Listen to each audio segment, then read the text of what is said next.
So as you know, I've had a not great mental health little bit, but I have been recently healed, Spicer. I've been healed. I've been healed by the power of musical theater, because unbeknownst to me, a revival of sorts has occurred on TikTok that I'm like 2 months behind, but I somehow found it. And apparently there was a revival of Next to Normal on the West End, and there was a pro shot, and people like lost their goddamn minds. And then I started looking into it, and I lost my goddamn mind because there's a scene, Spicer, and I really like I can't emphasize enough how much this healed me. This scene, where it's from the end of the show. I know you don't know the show. It's fine. Don't worry. But you know the sun is like a kind of like hallucination-y, whatever. Yeah. Okay. Yeah. So like dad is real sad because his wife, who's mentally ill and has like the hallucination of the sun, she's left. She's like, I need to go heal on my own. Whatever the ethics of that, cool. And then he's went off with Adina. She went off with Adina to hide out in the redwoods. Yes, yeah. But then like he's like really sad and he's crying. He starts singing a song, and then oh no, the hallucination of the sun is still there. He's still there, Spicer. He's still there because you know what? The dad hasn't processed his grief either. And the son is the representation of the grief that hasn't been processed in this family.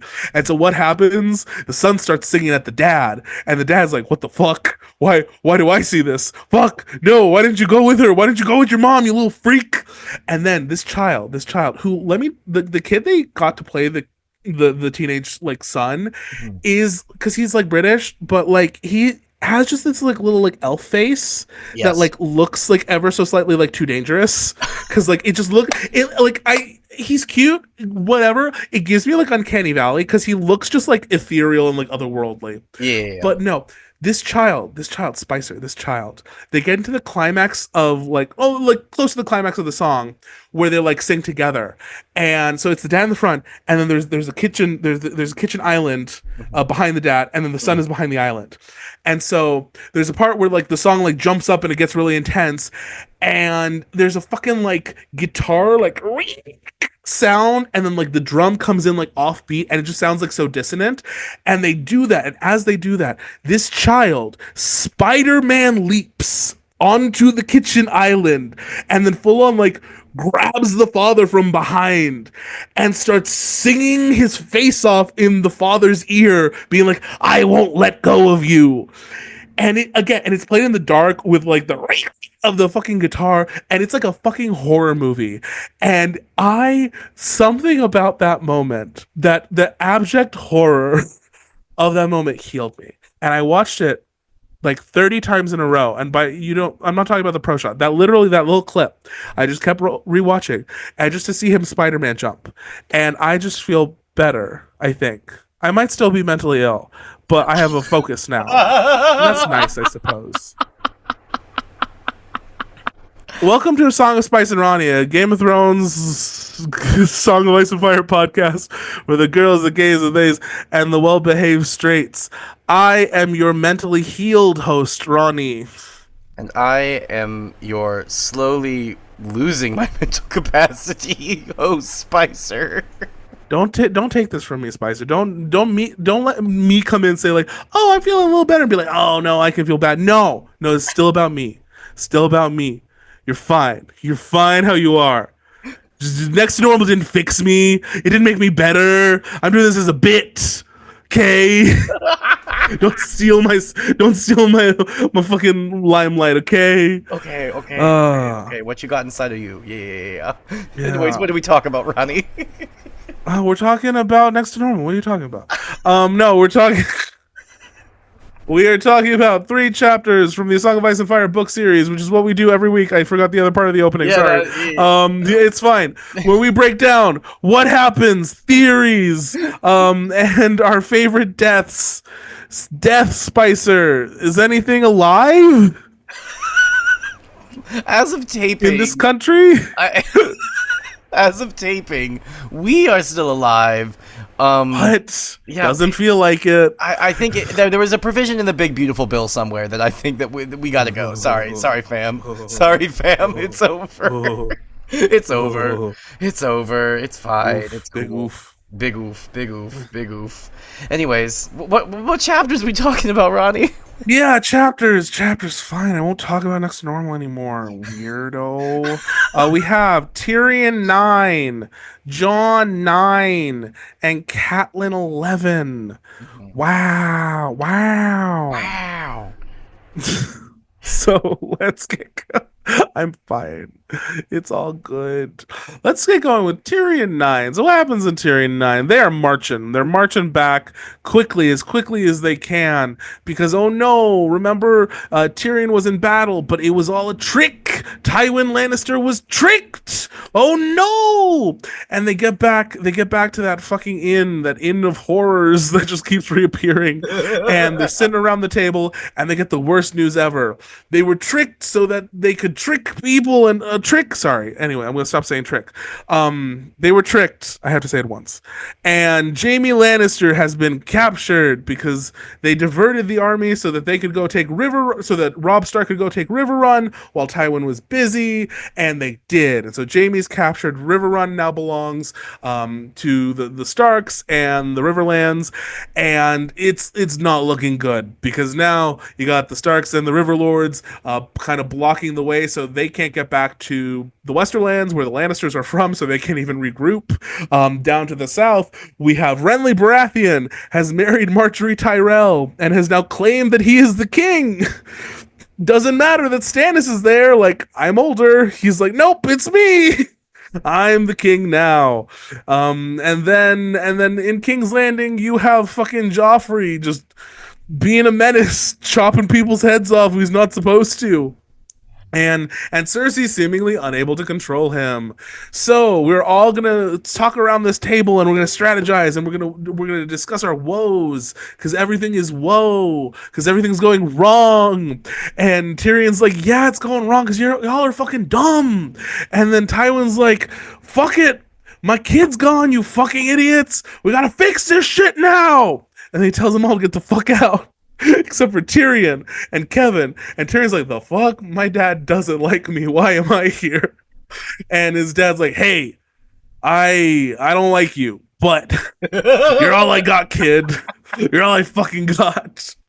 So you are going to go to King's Landing and you are going to show me that you are a capable fucking Lannister and you are going to control your dumb fucking nephew and your dumb fucking sister and we're going to restore order to this goddamn house. You got it? And Tyrion's like, fuck, that's weird. My dad doesn't normally trust me with things. Also, fuck, that means he's worried that Jaime's dead and he's actually trying to like give me responsibility, possibly to test out if I have what it takes. Whoops. That's fine. And then because Tyrion is Tyrion, he gets angry. He gets angry at his father because like, hey, don't give up on Jaime. And so the one order that his father gives him is, Tyrion, do not take your prostitute friend down to King's Landing with you. And so Tyrion naturally ends the chapter by going back to bed, sleeping with her, and then being like, hey, you want to go to King's Landing? Hey, yeah? Cut to black. I love the part where Sir Akbar says to Tywin, it's a trap! I was for a second I was about to be like, I'm sorry, which last name are you horribly mispronouncing now? Before realizing it was a bit. It was a bit, Sir Akbar. I do love the image. I do have the image of just all these knights being like, and then just Akbar, like fish head, but in a knight's outfit, is like, it's a trap. Yes, it's a trap. Oh my god. I love that whole meeting. I love that whole meeting and all the like the different personalities that you get to see. Like fucking like Harris Swift, that like sad old man who's like, oh no, what are we gonna do? All is lost. We must sue for peace. Ah, just like a fucking Muppet. Just like a fucking Muppet up there. Like what are you doing? And then Sandor Clegane being like, what if we committed war crimes? Not Sandor, no, the other one. The mountain. Gregor Clegane is like, what if we committed war crimes? And then just Tywin just slowly turns his head at him and then slowly turns it away. And Tyrion's like, I don't know if he was disgusted or like, that's a damn good idea. Well, I think we eventually figure it out because of the possible solutions to our current problems, he does choose that and basically tells like, "Hey, okay, all of you, we can't go home, so go fuck up the landscape, okay? Just War just do those crimes. war crimes. It's Just do fine. them. Oh Set my. the riverlands on fire. They got the rivers to put them out, so just keep setting them on fire." Oh my Yeesh. God. I will say. Horrible. I will say. My big sort of thing I want to say that's the theme of all these chapters is they are Sure. daddy issues. The chapters, everybody's got daddy issues. Tyrion's got daddy issues. Jon's Jon got has daddy daddy. issues. Catelyn's got daddy issues. Everybody's got daddy issues. Different kinds of daddy issues, but daddy issues Yeah. nonetheless. Uh-huh. That really is that really is the vibe of everything. And like, how do you deal with your daddy issues right at the end of this novel? Yeah. Yeah, I will say, I wrote down my first note I wrote is Senpei is mad. Tywin Lannister is pissed. He's so pissed. He's I so mad. I love this like from a writing perspective, the way like you create tension by like having the one person in the room that you want to hear from be the one person that doesn't speak for most of the scene. Yes. And Mwah. yeah, it's just silence. And you're just watching like and then Tyrion gets to like watch everyone make a fool of themselves. And even he like hangs back for a while before he like jumps into what does he complain about? He throws the cup down, and he's like, "There's your peace." He's like, you'll have an easier way getting peace than getting the wine back into this cup." And then later he's like, "Shit, I broke my wine." And Tywin's like, "Fine, Yes. have mine." Like, Which I love that moment because like after they've sent everyone out of the room and Tyrion is like, "Oh fuck, can I have some wine actually?" And Tywin just like hands him his cup. I'm like, and Tyrion's reaction to that being like, "Oh wow, this is serious." Like Tywin offering me like a not only like a gesture of like, "I Tywin am gonna hand you wine." It's his own cup that he's not drinking and he's just fully giving it to Tyrion. That's like such like a fun little like detail of like, "Oh, daddy doesn't give me things. This means things are serious." Daddy is giving me.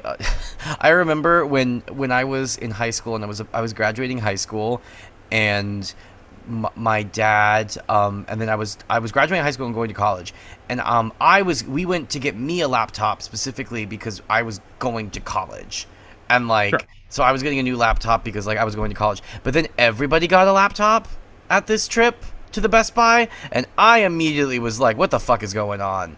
What, dad never gives us shit like this. Not because my dad didn't love us, but my dad was a former poor kid, so like, you know, we don't need that. Yeah. It's fine. We have that ancient computer from 2005. It still works. Like Totally. Yeah. yeah. So then like and then like we all get a laptop, and I'm like, okay, this also takes the specialness away from me. This is my specialty. And then we're all in the car, all of us with our new laptops. Dad turns around and goes, "By the way, we're moving back to Florida."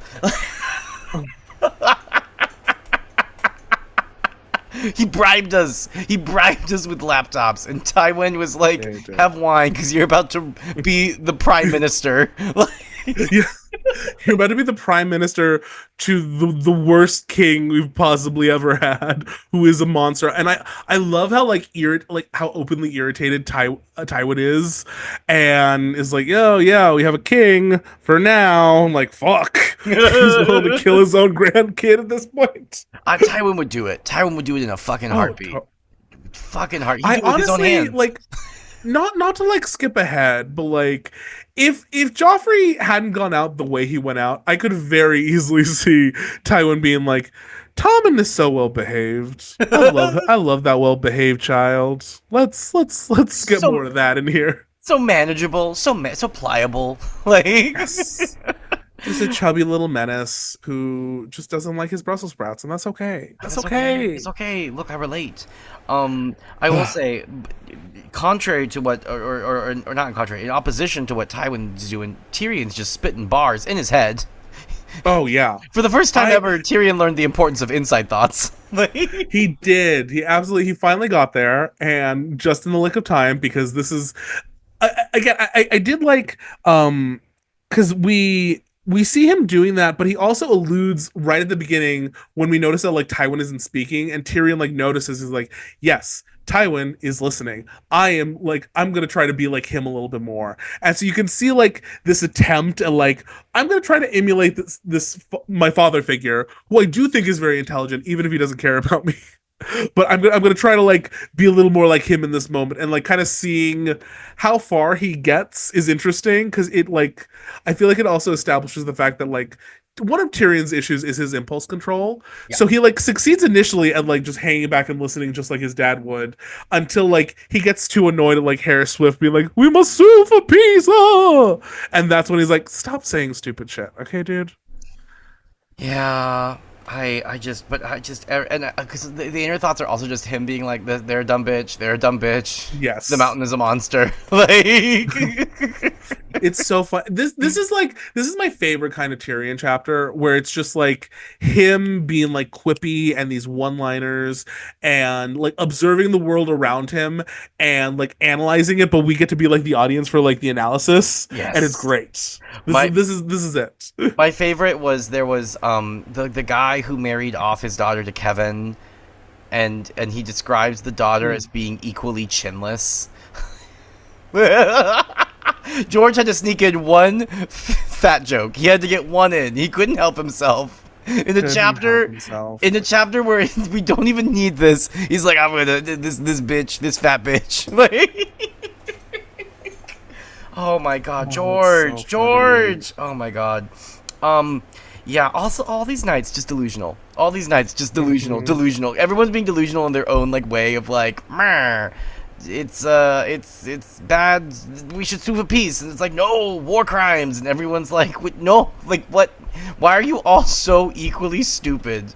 And which is why, like, I was having this conversation actually with my sister about this book, of where she's like, well, you know, I think Tywin like is actually a good leader. I'm like, well, he's a competent leader, like, because it goes back to that like larger conversation that we've had throughout this whole series, is like intelligence without empathy is just dumb, right? And the problem is like Tywin is a very intelligent leader, and he has a lot of the hallmarks of a good leader. He's just a monster, because remember, he just referenced that he would be totally fine with offing his grandson if it means he can have a more pliable leader at the helm of the country. So, not exactly a great guy.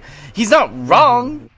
Joffrey is a menace and a monster, but also just yikes. Yikes. And also just the way that, like, Tywin is described as well the whole time, just like his reactions to everybody. Ah, oh, God, so good, so good. And but, you know what, Rhani? In these trying times, it's so important to have representation in leadership roles. It's so important to have our LGBTQIA plus leaders represented, because Renly's here, baby. Renly's here. Oh, okay. Renly's here, mama. He's here. He's going to serve. Pete Buttigieg is going to fix everything, Roddy. He's going to fix everything. Pete Buttigieg. Totally. That's what's going to happen. Pete Buttigieg and his husband, they're going to fix it all, baby. It's going to be great. But yay, LGBTQIA plus leaders. We love to see. I love how quickly like Renly was also able to like do this. Like Ned is like not dead. It probably happened before Ned died, where he sprinted off to the Reach, got married to a Tyrell, got the Tyrells, you know, one of the most powerful houses in the entire kingdom, immediately on his side, and then immediately was able to call his own banners without Stannis getting anything. Just wild shit. Yeah, poor Stannis, but don't worry, he's hiring shadow binders from Ashai, so vengeance shall be his. We know who that is. Certain redheaded beauty. Yeah, a new bombshell has entered the villa. Oh my god. The line I do love from this chapter is just spikes, heads, walls, got it. It's oh god. And Tywin's like, oh, you did learn something. Like, Jesus Christ. Oh my god. But the big thing I wanted to talk about just with this chapter, I mean, is just like, It is kind of we joke that like this is just daddy issues the chapter, but like the irony that is so like juicy and delicious to me is like Tyrion finally gets what he wants, right? Like in a way, right? Daddy, Yeah, totally. Daddy is not only recognizing him, he's like asking for his advice. He is valuing his advice. He is like giving him affirmation. He's also, bringing up some terrible traumatic events in the process, but like is giving him affirmations and is like, you're a good egg, Tyrion, right? But like that's like not enough for Tyrion, right? Right? Because in his head, he goes, the only reason he's doing this is because he has already written Jaime off as dead, right? Yeah. And it's like, so I am now the only son, and that's the only reason any of this is happening. And then also the extra dig of like, you're not bringing, that woman back with you to King's Landing. And like, and it's just like Tyrion and his eternal quest for self-destruction, like, because his dad, who finally is giving him all the things he wanted, the most magical of positive, like, you are going to be made the leader of the country. You are being made the prime minister. All that you've ever wanted, you're probably getting groomed, like you said, to, like, take Casterly Rock. Like, it's happening, baby. It's finally happening.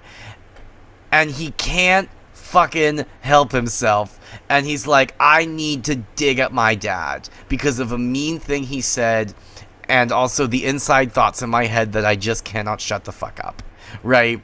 And it's like, that is like the power of like these daddy issues, right, with these characters. It's like it causes them to do such self-destructive behavior, even if it's done in spite. Like that, I think that's like one of the big things here with like Tyrion's character is like, this isn't even like, I will please you, papa. It's like, no, it's like, fuck you, dad. But like the problem is like, even engaging in fuck you, dad, you're still kind of giving in to the daddy issues, right? And like the whole point of like being a self-actualized person that doesn't have daddy issues is to say, okay, is to like recognize it, accept it, move on with your life, right? Like not basing judgments and like decisions solely based off of either I will please you, papa, or fuck you, dad, right? Like, and it's like, if you just, baby, just let go. Like, who cares? Who fucking cares, man? I was like having a conversation like with somebody about this recently of like, why do you care? Like, it is crazy to me, even like nowadays in the year of our Lord 2025, there are people who are like grown-ass adults who are like, oh, but I can't tell my mom that. You're in your 30s. What are you doing? Why do you care what dad thinks or what mom thinks or whatever? Grow up. You be a self-actualized person. Just make your life choices. Make your life choices and live with them. Who cares? Who cares, Tyrion? Papa's never going to accept you. Move on. Anyways. But also this, like, but that's like, the tragedy is like, this is as accepted as Tyrion has ever been. Yeah. But because it's not like exactly as he would have pictured it, because it's also including like, this is like, this is also him giving up on Jaime, and I have complicated feelings about that because Jaime is the one family member that I actually do value. So I'm angry at him for like giving up on Jaime, but at the same time, like, he's just like, because it's not perfect, because it's not the perfect version of this event, it's tainted it to the degree where he's like still wanting to pull shit, and that is so sad. Because if he could have just like ground his teeth and been like, you know what? Baby steps. We're getting there. Like recognizing that like Tywin is that parent. Like when you make progress, it's shocking, and you need to be happy with what you got, because the likelihood that this would have happened was so far removed from reality that the fact that it has feels like mountains have been moved. So be grateful that it happened, even if it wasn't perfect. And if he could have just done that, how his life probably would have been improved, you know? Yeah. But it's also just like, and then like that's like the power of daddy issues, right? Like it's never enough, right? Because there was that like critical period in your life of like dad was not giving you what you needed or you wanted, and so therefore like you're always just searching for it, and it's just a Sisyphusian task. Like you're never gonna get it, right? You're never gonna get that. Even and like in this case, like you said, like he's been given the closest to what he's ever wanted, but like the problem is like it's not in the correct situation he wanted it in, so he was still bitter about that. But that's the power of daddy issues, baby. It's my dead dad's birthday today. Oh. Hey. Audience, I do not have daddy issues. Trust me. I have many issues. That is not one of the issues I have, thankfully. It's just the dead dad version of them. Yeah, it's the dead dad. It is because dad is dead. But Robert was a good egg. We liked Robert. Robert was great. He was a good egg. Yes. Good egg. Well, on that note, I guess we'll take a break and we'll be right back.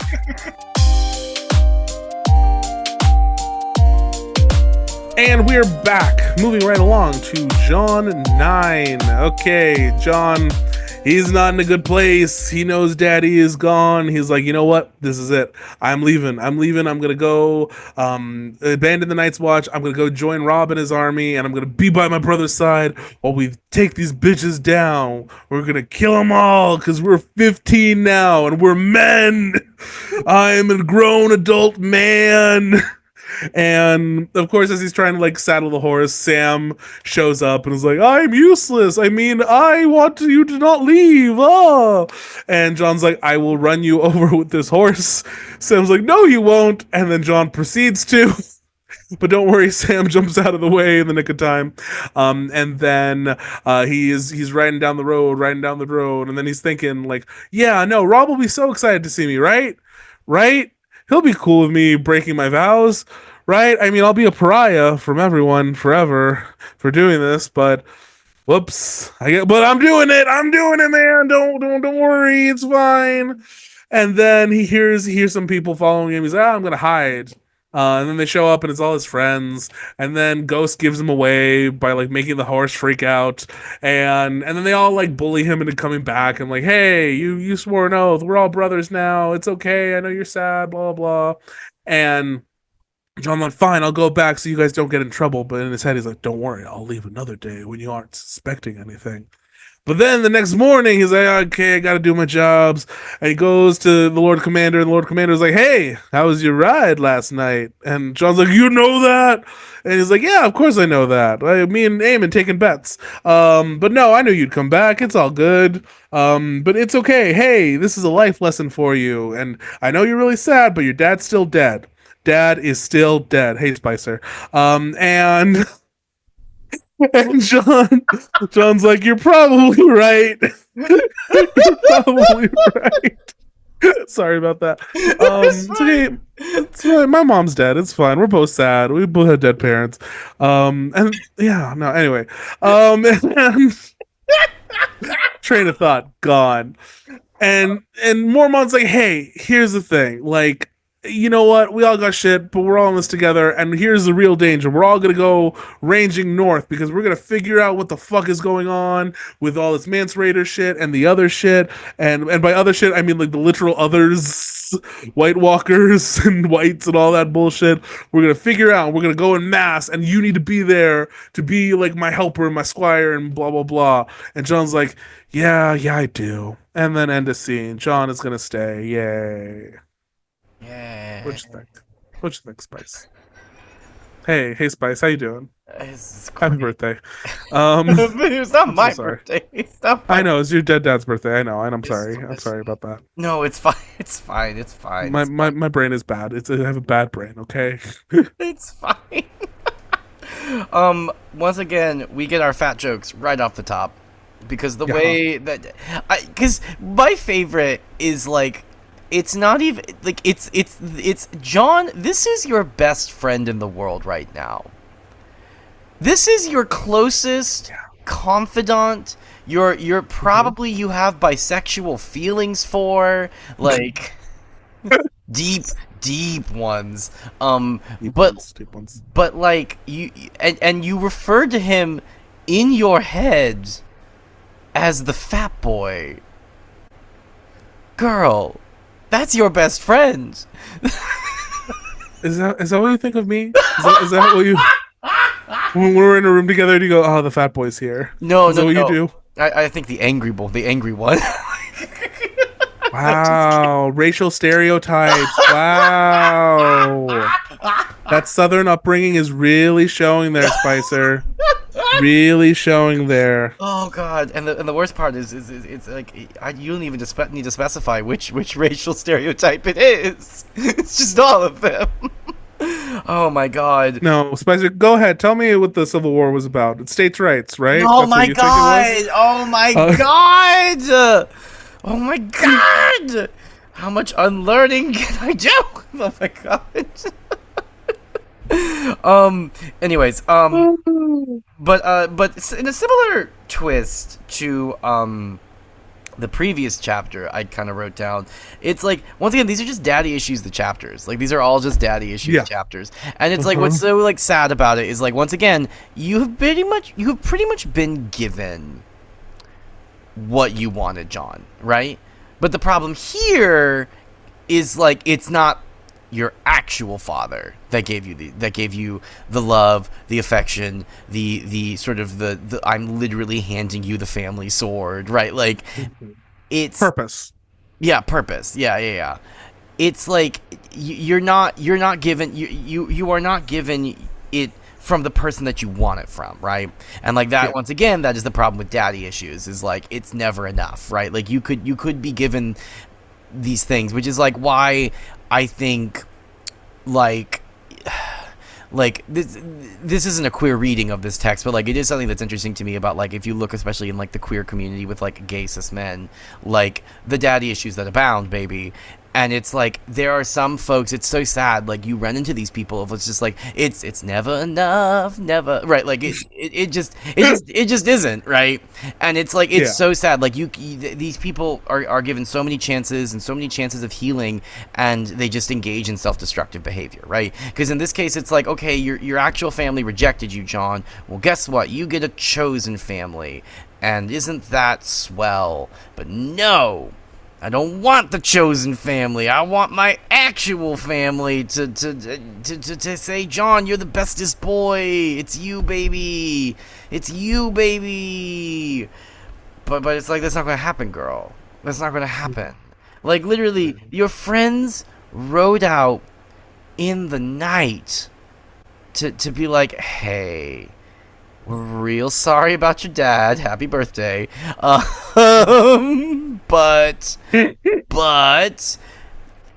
he's not coming back, right? And like, that's the other thing, like in all three of these chapters, once again, like that's the thing people keep constantly saying, is like that, like your anger and like your rash decisions are not going to like fix this problem, right? Like, we are not going to bring this person back from the dead. We're not going to like release them from the enemy camp just by being like rash and dumb and stupid. So like, don't be rash and dumb and stupid. And it's also just like, it is never going to be enough, Jon, and you're going to have to learn how to deal with that and how to live with that, right? It sucks because that's life, but once again, like, that is just like the pole of daddy issues. And it's also interesting to see, like, once again, these two characters that had very similar, like, but different sort of origins of, like, he's the bastard, and Tyrion is like disabled, and the dwarf, yeah, and people don't like him. And it's like, and it was so nice to kind of see them like early on, like have that little like bond, that and sort of like Tyrion tell him the rules of the world, and now to see them have very similar things, right? Of like, they're getting some of the things that they wanted from their daddy issues, but it's not the way they wanted it, and so therefore think bad, and therefore boo, how dare you, right? So I just think that's such a lovely little way, because we've talked about this before, like the way that that George like structures the chapters, and how they always like tend to dovetail off of each other. And like, once again, it's so beautiful the way that it's dovetailing here, of like, it's very similar things, but you have two very different characters who are handling these issues very differently. Because Tyrion is like, fuck you, dad, I'm gonna do the one thing you told me not to do. I'm gonna do it anyways, just to spite you, even though I have gotten my affirmations that I wanted. And Jon is like, maybe all these people I mean, have a also point. also kind of doing the one thing that his dad like showed him not to do. Don't don't abandon the Night's Watch. You know what happens. I showed you what happens in the first fucking chapter. Like, Yeah, you know. you know, girl, like, ugh, ugh. Yeah, I will say that like is. I think it's just so like interesting just from like a structure standpoint, like the way that George has sort of like interwoven these two narratives that like kind of started together and then like went off differently, but like thematically are so related. But it's like you can see like Jon's on the path of self actualization, whereas Tyrion is on the path of self destruction. like Which is so interesting, like seeing like again how they're like dovetailing, where like Tyrion was the more like self-assured person who'd kind of accepted his lot in life, but then like he's like because he's now gotten a taste of what he accepted he would never get, yeah. he is like starting like to spiral just a little bit, whereas Jon, we have the opposite, like he's like gaining an awareness of like what his place like actually was, and then like now kind of like gaining more of an appreciation as he's like getting more settled in his place, like when Mormont is like telling like exactly what we're gonna do and like why you are necessary to it, he like accepts that, like, oh no, you're right, like this is where I am meant to be, and he's like accepting it. He doesn't like rebel in the same way that like Tyrion rebels, even though they're like again just kind of like mirroring each other in such a fascinating way. Ah, Yeah, just yeah, the structure alone, just in these chapters, like so good. Like, oh my god, George, good shit. Good shit. good shit. Oh, I did write down a line of when dead men come hunting in the night. Do you think it matters who sits on the throne? Yes, I thank you for saving that one because I didn't, and later I regretted it. Because again, once again, just spelling it out for us, like that throne means nothing. It means truly nothing. Who dead men are coming for everyone who's alive. They don't care what side of whatever you're on. Okay. Ah. Um. On a similar note, line I wrote down, not not the same sentiment, but uh Mormont talking about like, hey, my sister is going down with your brother and you don't see me running off. And he wrote, my sister is a hoary old snark. Wow. A hoary old snark. That is a I'm phrase. sa- That I'm is a sa- phrase, Georgie. I'm saving that for later, baby. You should. The way he's just like talking about, I thought it was so funny. He's like, my sister, she sucks. My sister sucks, man. Like her and her weird kids, all in their men's armor and shit. But you know, but I love them. But I love them. So he help was me, like such so a help me. so help me, I love him. But I'm not going down there after them because like that's not what I'm supposed to do. You know. I just he's such like an old man I, in I that moment. Like I've already told you he's literally our directing teacher. It's Terry Petrie reincarnate. and just like giving like a bad like giving like a bad take on feminism that we all have to like gently hold his hand and be like, no, and here's why you're wrong there. And he's like, oh, okay, I'm Okay, sorry. okay. Oh my gosh, but also that damn bird. I fucking love that bird. I Every love time that bird. that bird coming in here, the way it's like it's such a good device in the chapter. Like it builds tension, it alludes to things, it highlights things. Like it's such a good, and then all the time just him being so mad at the bird, like an old married couple. Like this fucking bird, this dumbass bird. Shut the fuck up. And it's like I'm telling you, point to the plot, the plot, the plot. I agree.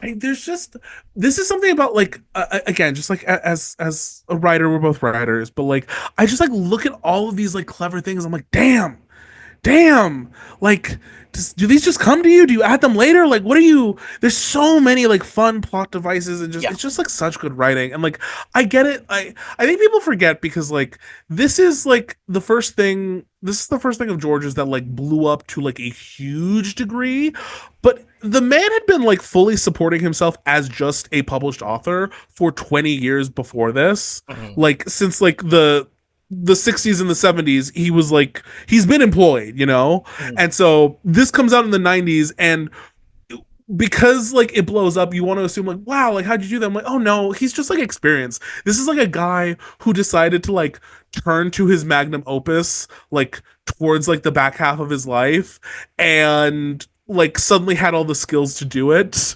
And I use that to give myself a little bit of grace and be like, okay, yeah, you don't need to be this good for a long time. Yeah, yeah, no, You it's know? like this man, you know, this will be his unfinished symphony probably, right? Like it's fine because it's still a damn good series.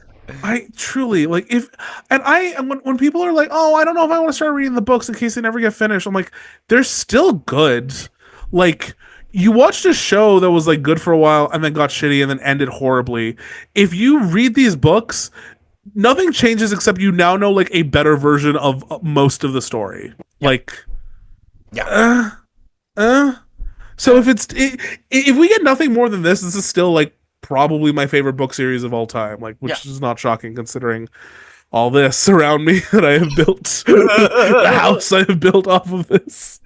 But like, yeah, like it's that good. Unfinished, it's still my favorite. Like, sorry, not sorry.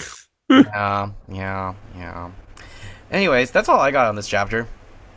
Yeah, samesies. Just hoary old snark. All I had. Anyway, um, it's not. But I It's just that's such love a that. good that's like a great like thing if you're like at the club and you're like and you're like, oh, who's that queen? Oh, that hoary old snark. Like it's giving like elder queer like insult, and I kind of love it. Like drag queens. Yeah. Oh, it's a very drag race. It's a very untucked. Yeah. It's giving untucked. Yeah. That hoary old Yeah. snark. Too much. Too much. But yes, that's all I got. So we're gonna take one more break, and then we will be right back. And we're back. Final chapter. Well, the final chapter of the episode. Catelyn 11. Catelyn has arrived in River Run, and boy feelings, because her dad is dying. Hey, love that. And she gets to see her brother again, Edmure. Edmure has been released from his own imprisonment, which is nice. And she gets to go and see her father. Her father wakes up, and they have a nice little conversation where he's like asking, like, okay, how did it all go? And then says, like, I was watching the battle from the castle, like I got them to get me up so I could go watch my grandson kick some ass. Which You get him. I You think get him, it's Johnny. You get him. you get him, Robbie boy. Get him, Robbie boy. So good. And then Catelyn's like, yeah, okay, well, will you see your brother? And like, do you want to meet Robb? And he's like, yeah, just need to take a nap. Remember, I'm dying, so I'm tired here. I'm like, fair. So yeah, he does. He falls asleep, and then Catelyn goes back downstairs, talks to Robb and everyone, and they're having a big war council because, like, well, what do we do? Because news, Renly, that dancing queen, has named himself king, and so we have all of these different claimants because there's Renly now, and there's Stannis who's probably going to claim. There's fucking Joffrey, and you have Tywin Lannister roaming around. What do we do? Like, who are we? Who are we in league with? And so they argue about it because some people are like, well, Renly has all of the armies, has all of the regions, so if we join him, we win quickly and easily. But Robb's like, yeah, but I'm Ned Stark's son. Ned Stark. You think I'm going to choose the smart decision over the honorable one? Absolutely not, sir. We're not doing that. And like, okay, so do you wanna like team up with Stannis? I don't know. No one who likes Stannis. Fair. Do you want to team up with Joffrey? No. Do you want to kill Joffrey, put Tommen on the throne? Like that's still a Lannister. I don't know. And then finally, oh, actually, before that, Catelyn's like, hey, why don't we all just sue for peace and go home? Because I want to go home. Please, can we all just go home? Like, let's trade. Let's say bygones be bygones and just eat the fucker out of here, okay? Please. And they're all like, that actually sounds kind of nice. No, I'm angry still. War, men understand war. Women, dumb, don't understand nothing. Catelyn's like, God damn it, I fucking hate these people. And then I think it's Great John Number is like, hey, you know what? Fuck it. I don't want this. I don't want the dancing queen king. I don't want the angry red priestess king. I don't want the fucking sociopath blonde incest baby king. I want that cute little redhead with the wolf over there. That's my king, Robb Stark, king in the north. And then everyone's like, yeah, king of the north. And then all of the fucking like river lords who were never part of the north before, like, yeah, you know what? Fuck it. We hate everyone. They all try to kill us. Let's go with these bitches.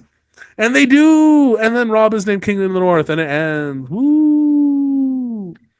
King of the North! King of the North!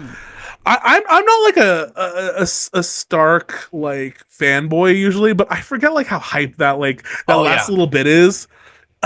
It's good writing, and like all the like, and Catelyn being like, oh, and the like words that haven't been said in 300 years come forth as shouts of King of the North, and river lords who'd never bow to the North begin to bow, and then their voices raised together. It's so good. Love it. King of the North! King of the North! King of the North! Yeah, states' rights! States' rights! God damn, why you gotta ruin it? Why you gotta ruin it? Why you gotta ruin it with your terrible Southern upbringing? Oh my god. I can't remember. I don't remember if it was actually in the book, but I love the line that in the TV show where they're like, I don't want to send my taxes to King's Landing no more. It's giving like like those Republicans. I don't want to send my taxes to Washington. It's like, bitch, you get more taxes in return than you send back. So shut up. Nobody cares about your taxes, Alabama. Shut up. We're paying for your kids to have an education at this point. We're gonna stop federally funding California. Okay, so then California will stop sending you their taxes. And they will suddenly have more money than they normally do, because normally they have to give their money away to the government to help, prop up these other states. It's fine. It's fine. It's forgetting that California has, if it was its own country, would have like the 9th largest GDP in the world or something like that. Fifth. It's like fifth. It's like girl, who are you playing with? What are y'all doing? What are you doing? Anyways, King in California. Oh my god. Anyways, the also just I do love the imagery though of talking about like the first time Robb was here, or the last time Robb was here, I was carrying him out as a baby, and now he's coming through in armor. I'm like, Georgie. Talking to Georgie. Poor Catelyn. Poor Catelyn. Poor fucking Catelyn. Poor Catelyn. I'd like to go home, please. I would like to go home, please. Please, I'm begging you. I've been turned into a cow. Can I go home? Like, is that part of the Emperor's New Groove? Can I go home? Yes. Oh my god. Also, I love the line of like her, like she was like worrying like about like, these gates, they look like they've rusted. I think we need to replace them soon. And it said she often had these thoughts were seldom far from her mind these days. It's just ever so practical. Like, okay, what do we got? What's the problem in front of us at the moment? It's giving suburban dad of like, we could replace all these. It'll take a couple of afternoons. Yeah, we'll go down to the Home Depot. Like, oh my god, not me. Oh god. But yeah, no, I agree. And then like, the conversation with her dad, because again, daddy issues. I watched for you. Oh, because it's the thing that wrecked me. Because it's the thing that she said to him whenever she left. Yeah. And he said it to her. I was just like, after the last chapter where we learned that that was a thing, like, again, just like a beautiful, like, planting and payoff, and just like, oh, this is her dad. Her dad is dying, and that's sad. But he's still trying his best. He's still like, hey, no, I'm gonna stay awake just long enough to try to see my daughter come back. And then, oh my God, she's like telling him like who's with everyone, she's like, well, there's Robb, and he's like so excited to see Robb. He's like, and then your brother is here. He's like, the Blackfish, is he married? Is he married? I love that, like, the brotherly fighting is like the first thing that comes to mind. But then he's like, no, I'm too tired to fight. I want to see my brother. I'm like, oh. And then the fact that Lysa isn't there and it makes him sad. That The line that there's a little bit of light left his eyes. I'm like, yes. oh. God damn it, George. God damn it. No, Lysa's losing her mind. Which, like, I love the way that losing? Lost. The way that, like, Catelyn, like, tiptoes around him, like, she's a little busy. She's staying in the Vale. She's a little scared for her son. And he's like, oh yeah, no, the kid's the Lord now. Aaron's gone. Ay, so much. I was like, yeah, Hoster. Well done. Well spotted. He's like, I'm about to yeet out of here. Like, I'm not dealing with this. Sorry, guys. Sorry, fam. You can figure it out. Oh my God. I do love that we get our reference of the confirmed bachelor again. just does not want to get married. Why? Don't worry. Don't worry about it. It's fine. It's fine. She's like, you know him. He's not married. And he's like, the red wine girl. I got him all those years ago. And Kat's like, she is now happily married and has had 3 children. She's fine. Okay. He's like, but there were others. I tried. He's supposed to listen to me. I'm like, yes, older brother. We know that your younger brother was supposed to listen to you. I'm so sorry. He's like, no, it's fine. I'm too tired. Jeez. Oh my God. No, yeah. God. Which do you think he's gay, or do you think he just doesn't want to get married? I for a while just thought he was just gay, which is like I think like very normal for like this sort of situation. Like a knight that just wants to be on his own is a very common thing, with that trope, and like George uses it in other places. But when specifically asked about like whether he's gay or he just doesn't want to get married or what, George like hasn't ever given like a straight answer, which is weird because he like has for other characters. He's like, oh yeah, so and so's gay, that's why. But like this one, he like won't confirm one way or the other, which makes me be like, why? What you got cooking? Like what you got cooking? What are you seasoning this with? Like what's going on? Come on.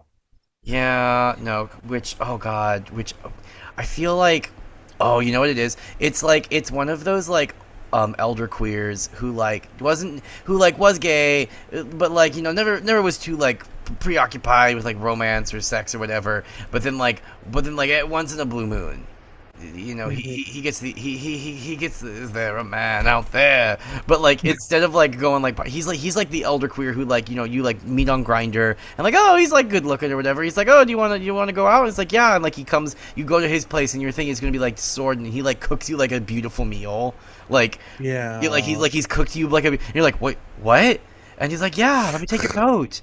And then like pours you some wine and like you listen to good music or whatever. There's like a fire going. And then like at the end, like you're like, okay, so he's like about to ask me to do some like sordid sexual act. And like, no, like there's sex, but it's like, it's very nice and it's very, pleasant. And then he like, he calls you a cab at the end. And that's the end, right? And you're just very wholesome, right? Very wholesome.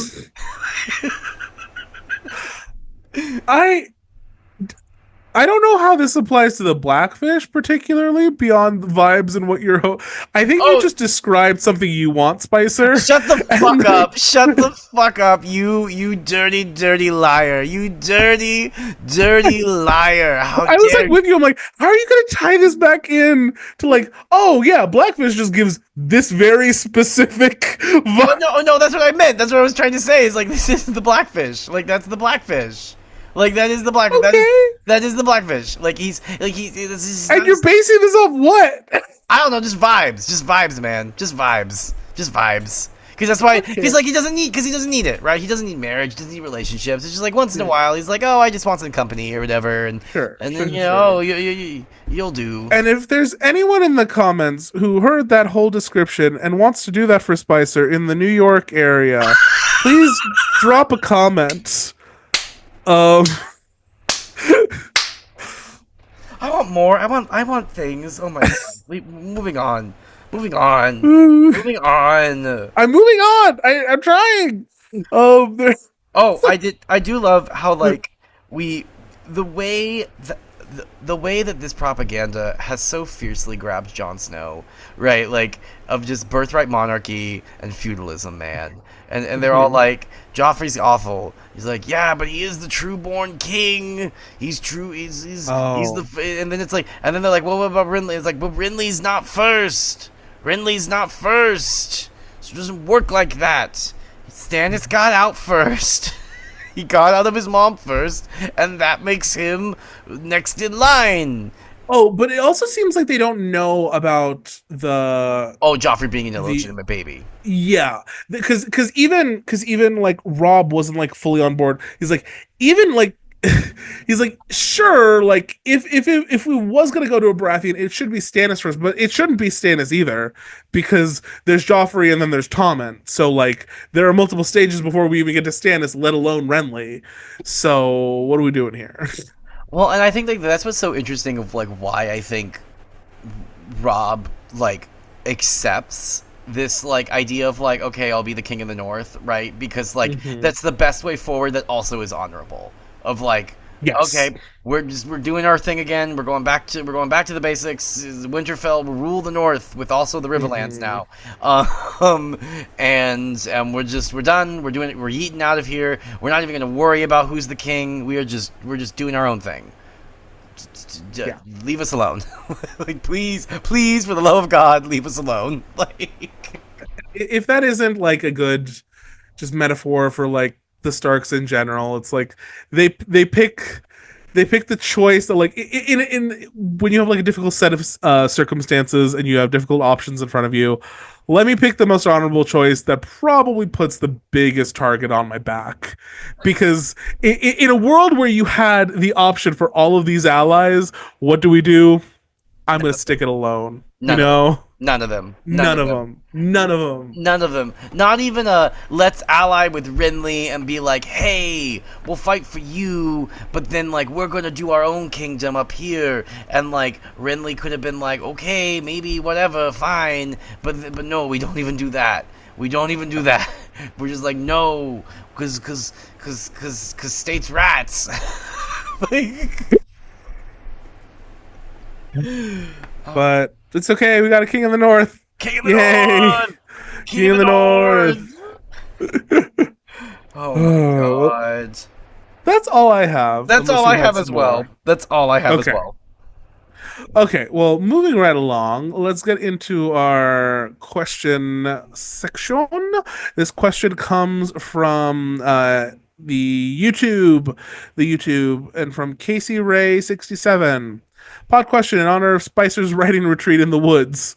If you could visit any character like the Ghost of Christmas Past or paternal drag queen mentor to alter their story, who would it be and what would you say? Also, what would you wear? Oof. Okay, so we are Ghost of Christmas Past for some character in the story. What are we telling them? How are we dressed? Ooh, okay, so we're trying to Mm, warn like a character. We're trying to be like, don't do this thing. yes. Yeah, Okay. yeah, yeah. Um. Oh, this is bad. I'd visit Tyrion, but I'd be dressed as mom.